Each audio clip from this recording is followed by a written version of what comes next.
Good morning, everybody. Welcome back to the ARTFUL podcast.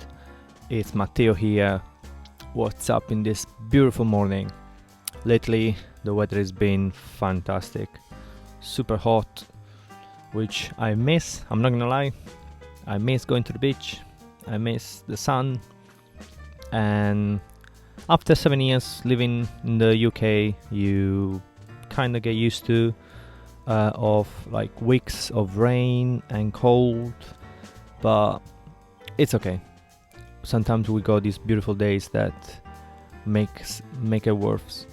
So today in this episode we are going to do a second studio chat with one of the artists that I did uni with, and he was actually my studio buddies. So we were next to each other the last year, I believe. It was the last year. We were next to each other. We were talking to each other, trying to give each other advice. She is really interesting on what she does, and I really like her, and especially because she kind of does what I do, but more, I feel like she has more freedom than me, but she's great. I really liked her work, and especially the last year it took a really interesting turn, her practice, which I'm gonna ask her later on. And she does portrait of people. I don't think I ever see her doing landscape. She might does, but the portrait of people, they're really interesting. They have certain how can I say, character. I feel like they express what the actual person is in real life. So it's really good, and I'm really excited to present you Liv, which is gonna be chatting with us today. And this was our studio chat.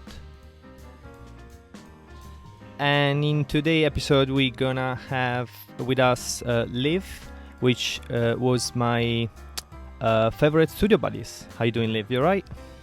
I'm really good, really excited. Oh, yeah, we did the last year together, right? We next to each other. Yeah, no, studio buddies for life. Yeah, and it was kind of interesting because we kind of do touch the same thing. So we do portrait. I don't know if you do as well, like landscape as well. Do you do any sort of landscape? Yeah, I really vary. I do go between subjects, but I do love my portraiture, definitely. And I think as well, being studio buddies, that might have even had influence, from where I sort of was at the beginning of third year. We had a lot of portrait artists in our area. And I think that really does influence an individual's practice of what other people are making around you as well. Oh yeah, for sure. The vibe and like what's going on around you definitely influence it. We had like Lena, we have Lewis, who else? Ryan as well was there next, like in the same room. Yeah, it was all like portrait of people. All very different portraits as well. But so it's like really interesting how you have a group of people sort of doing the same thing but also very different. Oh yeah, I think the last year was my favorite year during the whole uni adventure. Just because, I don't know, it was really stressful at the same time, but it was just, I think I found like from my experience, I found like my real path, what I want to do with my heart.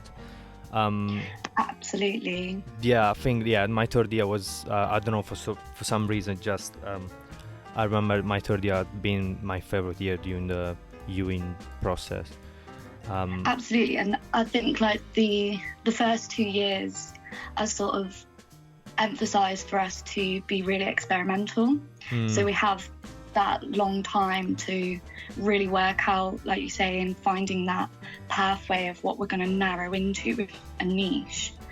And yeah, also it was a really stressful time because it's like you only really have 8 months. Yeah, everything was rushed to create this whole body of work that you want to exhibit. So there was like a real camaraderie between all of the studio at that point. I feel like everyone sort of came together and were really supportive of each other as well. Yeah, it was really good. Why don't you introduce yourself where you're from, and like why did you start like studying art and stuff like that? Yeah, I came from a bit of a different route actually. I came from media production. So I did things like film, publishing, graphic design, and I was actually on a graphic design course for a year before I decided to make the move to drawing and print, which is obviously where we met. I think at a certain point I like craved a more hands-on approach, and getting really back to basics of being quite physical with the materials, because a lot of what I was doing before, even though I do really enjoy those aspects still, there's just something about, you know, holding a paintbrush or moving the press and like being quite physical with your material. Yeah, it's a little bit more of a raw approach, which I really enjoy more, because I kind of did the same. I have the same background. I did 5 years of graphic designer, so I'm actually a graphic designer, like in Italy. I did that, and I was like, I kind of enjoyed it, but I knew it wasn't for me. I always wanted to do an art college or something like that. I feel like with graphic design as well, because you're usually working to a brief, you've usually got an assignment, so it's not complete freedom. Yes, for sure. And that's what fine art and processes like printmaking and painting and drawing allow: full freedom, free expression. Yeah, it did give me a good background in like using Photoshop or being a little bit more digital. So sometimes I just try to express whatever I feel like that I cannot achieve with a drawing or a painting. I do through like Photoshop or a digital sort of thing. So it did give me a good structure, like foundation. But I knew I was like drawing. It's always been there for me, especially drawing. It's always been there for me. Painting, I discovered painting later on, to be more serious about painting. But yeah, drawing, it's always been there. I always wanted to have that feeling of in my hands, and it felt more intimate, and like the approach was just the approach was just more me basically. And that's another bonus of what you're saying about like using Photoshop and things. You can actually then start to use all your different skills together. So I sometimes do that if I'm working on a painting, and I sort of take a stand back, have a look at it, figure out where I'm sort of going with it, and have a few different potential ideas. I'll then take a photo, put it on Illustrator or Photoshop, and start to sort of layer up with shapes and colours digitally, so then I can sort of get a perspective of where it might go, and sometimes that actually makes my decisions for me. That's really interesting. I don't think I could. I don't know. I've never done that. I don't think my practice will help, because I still think how I paint, it's kind of how Photoshop works. So having that foundation did give me, because I worked on layer on layer when I paint, and it's basically like when you work on Photoshop. I think now you make me think about it. I think it's pretty much why I do that, because in my mind that's what I've been been teaching for like 5 years, and when I was young, so it really stuck with me. I work on layer, but I never really makes me like I took picture and go on Photoshop and change. That's really interesting. That's so interesting. I think that kind of came from the masterclass workshop that we actually did at uni in second year, I think it was, where we all had to draw out scenes from a film. They'd sort of pause it for a few minutes, and then we had lots of different sketches to then develop one of them into a large painting. And we all worked on it. Some people were really precious about it. We went for our lunch, and then we came back to our tutors had just like thrown paint, brush marks all over the drawings and paintings, completely manipulating them and distorting them, even just like over faces and things, you know. But that process of then, okay, now develop this piece, either go back to what you were originally doing or take it somewhere completely new. And I decided to take it somewhere new. And the results of that surprised me. Okay. And I like that element of surprise. If you just sort of block out an area that maybe you're even happy with, if it doesn't all flow as a piece altogether, then there's not the continuity there that maybe needs to be for the flow.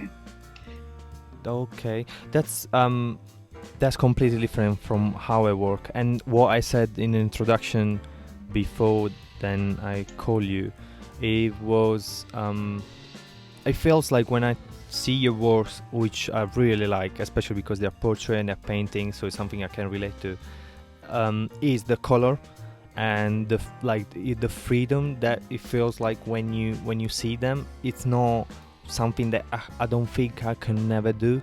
I try to push in that direction later, like the work I'm doing now, a little bit more abstract, a little bit more not defined as an outcome.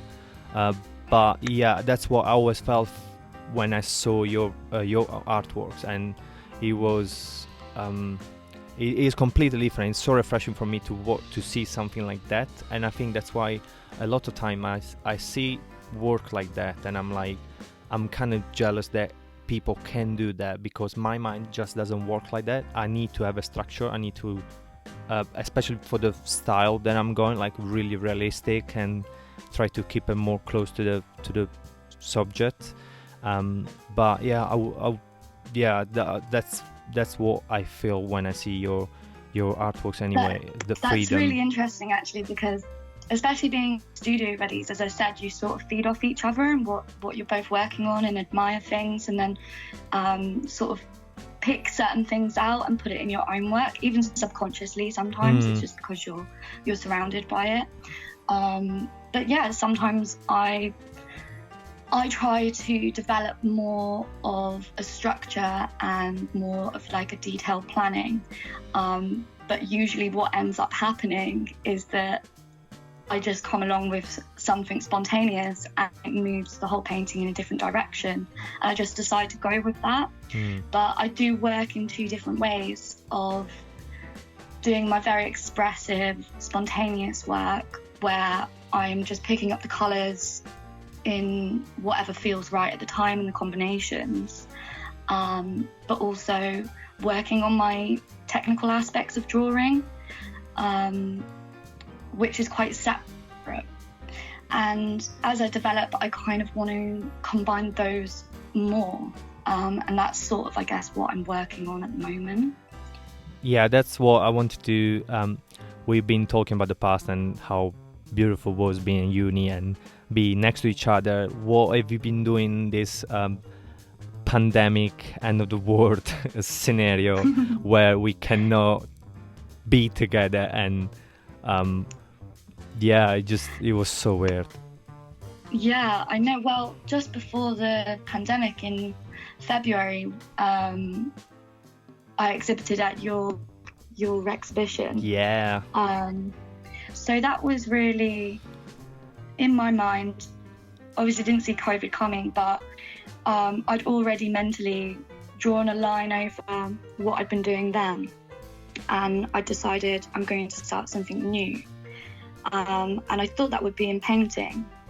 But as it happened, when you're in lockdown, it can be quite demotivating to feel quite isolated from your normal life.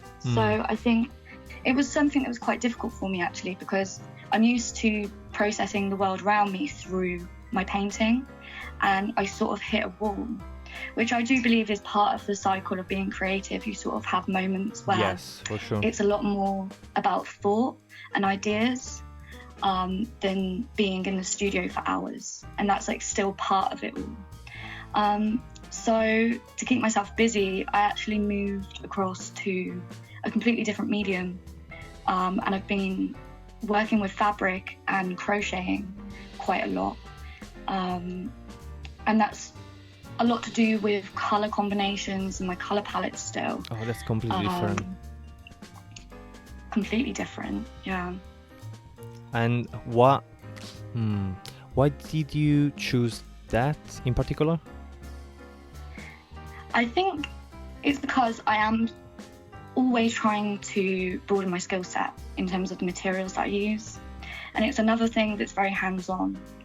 You just have your crochet hook and the material, just a ball of wool that then evolves into something.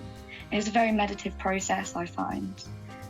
So it was really good during. I imagine it will take like a lot of time to do something like that. So it will you just get into your yeah, absolutely. It really just slowed everything down for me and actually gave me a lot of time for thought on what I was going to do next. Yeah, that's a big question for like people like us right now. It's what is going on and like how we're gonna approach the next step. Has everything still pretty much closed? I've recently gotten into my painting again, so literally within the last couple of weeks, I think, just as life started to get a bit more normal. Okay. So did you think was I've just been working on a lot. Did you think was just like the phase of COVID and something like that will stimulate your mind to just don't think about what's going on, and was completely different, so you have to learn and you have to carry on doing, and it will take a lot of time to do something like that, so you just pass the day doing that and you were not thinking about something else? Or was it just a phase, or you're gonna come back? I think it was more of a time of reflection and a lot of thought than making. I like that. So coming out of it, well, not out of it, but feeling a little bit more normal, I've had a lot of time to really process a lot of things, and I really work in series of work, so I'll sort of choose a subject and I'll be working on lots of different paintings at once that sort of have an umbrella of a topic that I'm covering, and I've started some large pieces just on paper, really rough, sort of like a large sketchbook, and it's all to do with some like psychoanalysis. Okay. So it's going very deep into thoughts, and it's just interesting how that's now coming out after a period of really deep thought. Have you got a specific subject that you're painting right now? Because I feel like what you paint, it's really personal, and people that are really close to you, you never really paint. For what I could see, you never really painted somebody that you didn't know that well. Yeah, that's very true. I find painting very intimate experience, and I find it difficult, I suppose, to not have a personal connection to what I'm doing. So yeah, the project at the moment is very, I won't go into details because it's still sort of, you don't know yet in development. But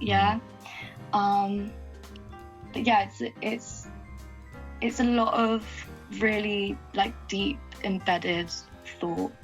And lots of, Yeah, sorry, I can relate about the being really close to the subject. I used to be like that, and for example, I used to paint a lot myself, which you cannot get closer than that. And my family or my girlfriend, my friends, really close friends.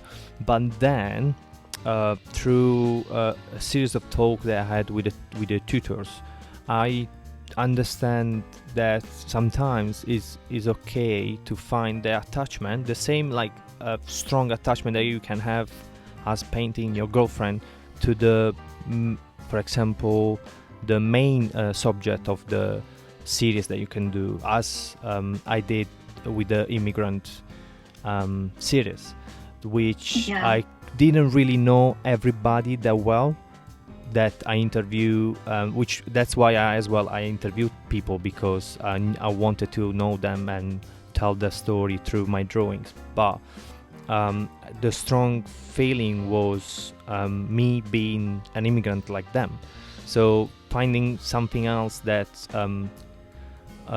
that gets you close to the subject, it's could be a really good way to expand what you can paint. And it really, that series in particular for me changed completely like my game on painting and drawing.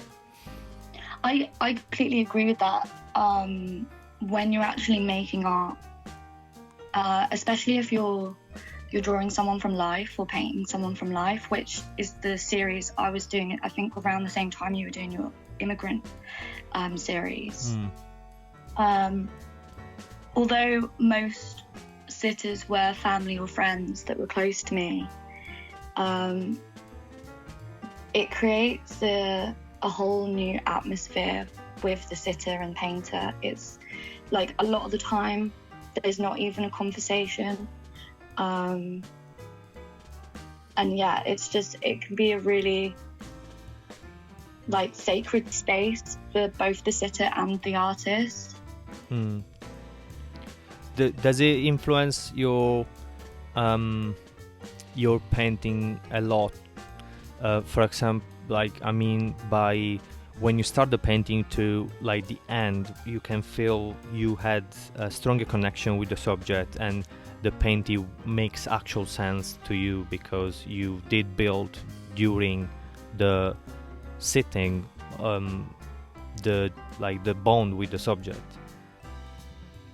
Absolutely, I think that's really evident in the colours. Like you mentioned how I use very bright, vibrant colours, and I don't usually decide what colours I'm going to use until I pick up my paintbrush. So that's a very expressive moment of how I'm feeling and how the connection feels. And you see that within the brush marks, which can sometimes be quite clumsy or messy. And I think that's actually really fundamental to the way that I work, in having that sort of messiness, like the accidents that happen. Yeah, it kind of reflects your persona as well. Absolutely, because obviously it's always going to be a bit of me in the paintings, even if I'm trying to portray someone else. And that's why I always see it as a connection between me and the sitter. It's not just a portrait of them. So it's always got something of me in there too. What do you think, as we still kind of half in lockdown and not, what do you think, because obviously we did the exhibition together just before we went full on lockdown, and it was quite a success. It was really, the opening night was really good night.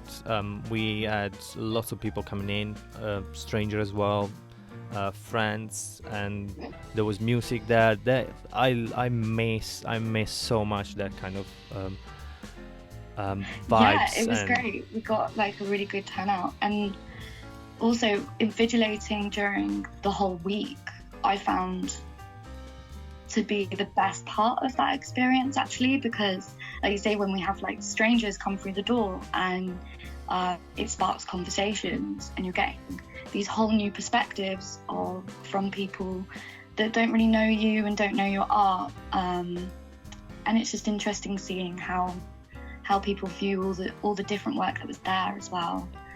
Yeah, sometimes I try when it did happen to me and they were talking about my artworks, I talked in a third person, so I was not telling them. Sometimes I do that just to see the real reaction that has the audience have. Yeah, it's a good method. Yeah, just like, oh, the art. I'm like, oh, the artist meant to do this, blah blah blah. I'm like, that's me. I just want to know what you actually think, because if I'm here, your reaction will be different than, like, that's my art, and you will be different on your reaction. So I just want to have like a honest reaction from the person that is looking at my art. So sometimes I'm like, oh, the artist, or I'm talking third person, so if they don't know I'm there, and sometimes it's quite fun.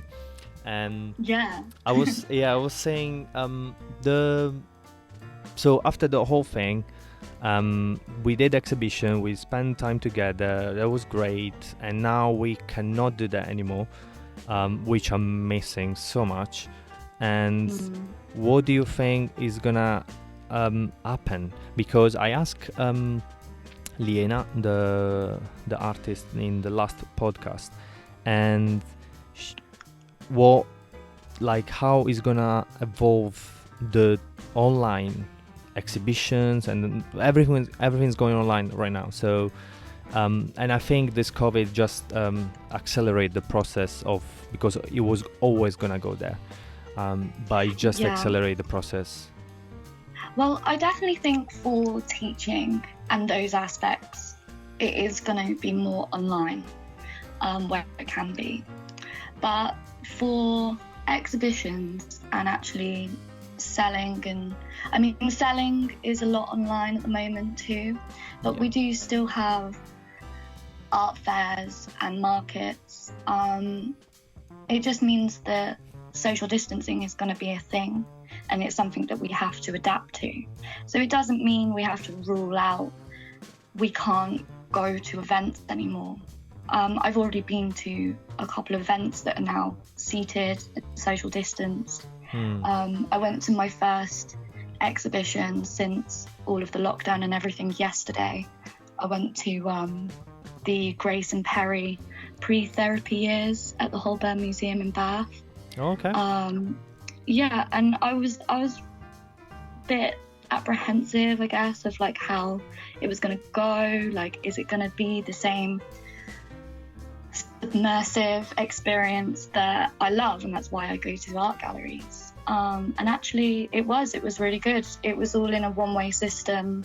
Everyone had to wear a mask. They had a bit of a wait getting in because they've got a limit of people that they're allowed in at one time, but actually that meant I really got to ingest all the pieces as I went round.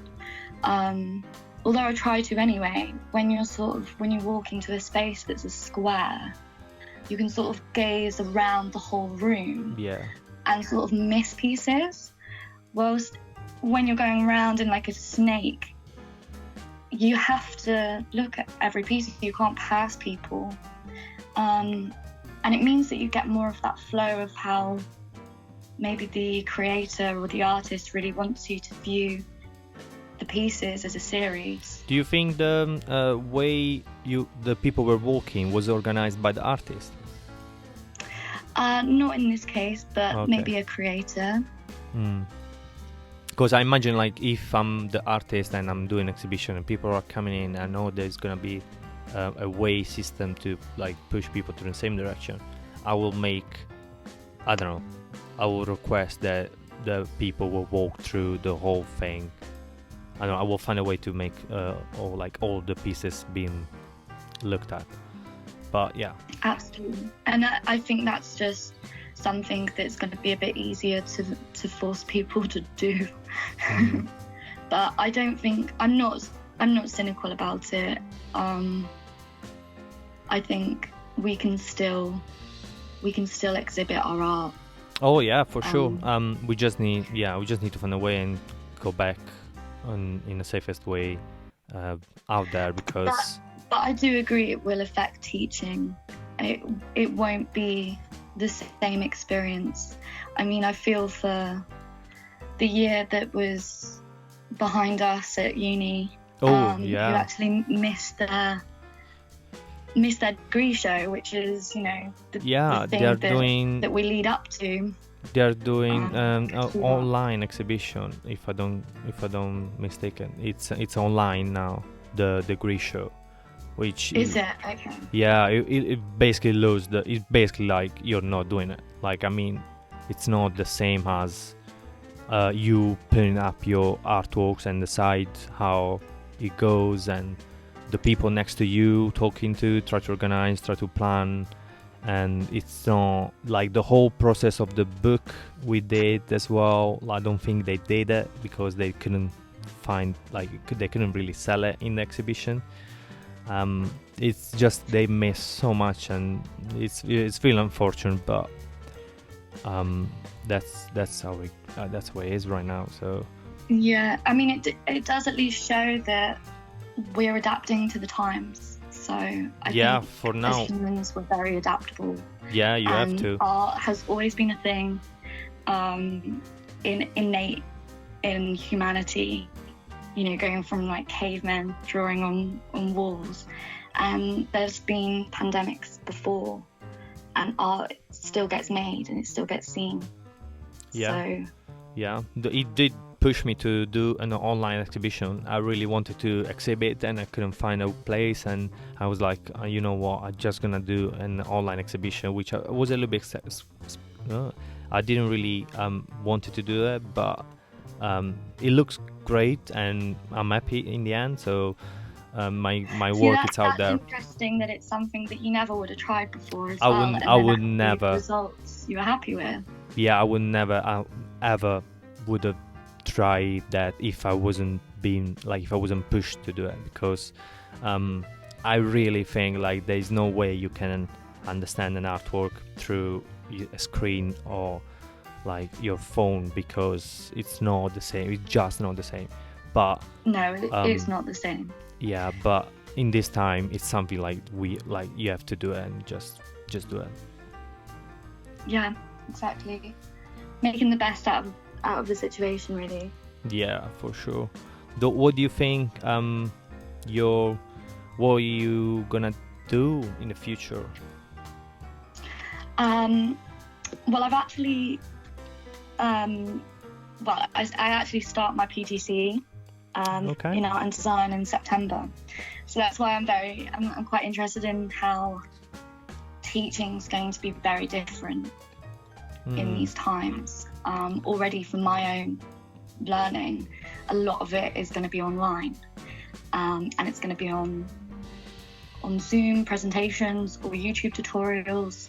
I'm going to be expected to actually make video tutorials. Okay. So it's going to be a very different experience to what I've had before, where I'm running a workshop in person. I'm there to demonstrate, for people to ask me direct questions.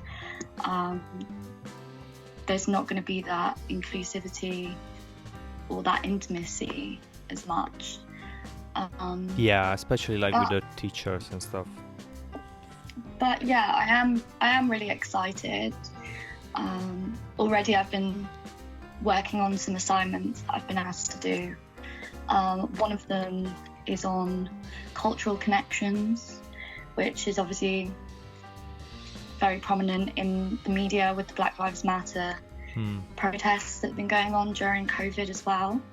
So it is really interesting to do a PGC in a time of like this, where so much is going on. We're going through a pandemic, but also people are really speaking out about important issues as well, which are really going to affect the younger generations who I'm going to be teaching eventually.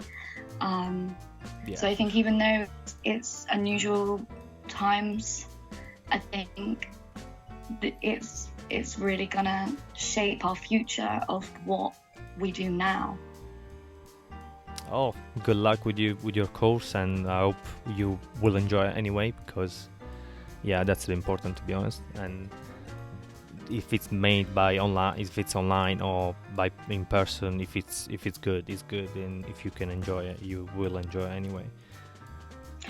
Exactly, and I think as well, these times are just showing us how important art and culture education is. So it feels good to kind of really feel like I'm in the middle of something.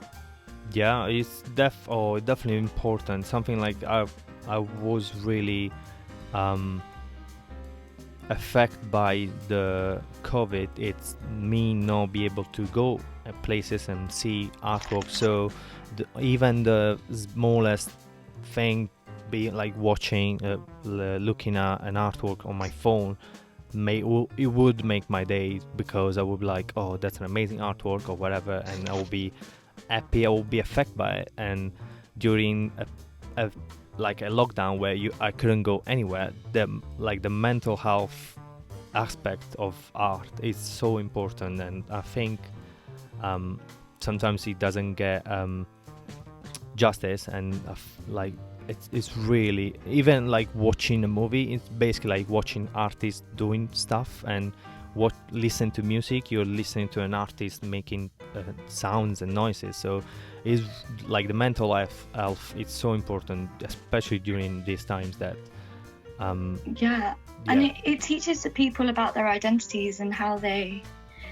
fit in with the world, and how maybe sometimes people can feel like they're separated, but actually through connections within art, it draws them to new conclusions, gaining new perspectives. So it's like you say, for the mental health benefits, but also just learning about the world around us and how it works, and how we can contribute and what we actually want out of it. It's an opportunity to explore ideas and potential.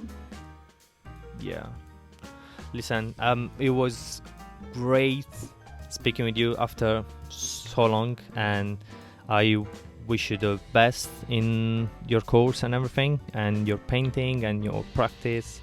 And thank you so much. I really appreciate being asked to do this. Do you wanna tell people where they can find you in social media, maybe, or? So I'm mostly active on my Instagram, which is LIV ELEANOR Art. I do have a Facebook page, but I don't use that as much. Me too. But Oh, thank you very much, Livy. You're great. Thank you too. Oh, thank you so much. Bye. Bye. Bye. And ladies and gentlemen, there was Livy. Thank you very much, Liv. That was an amazing studio chat. Anyway, guys, that's all for today. Thank you for listening.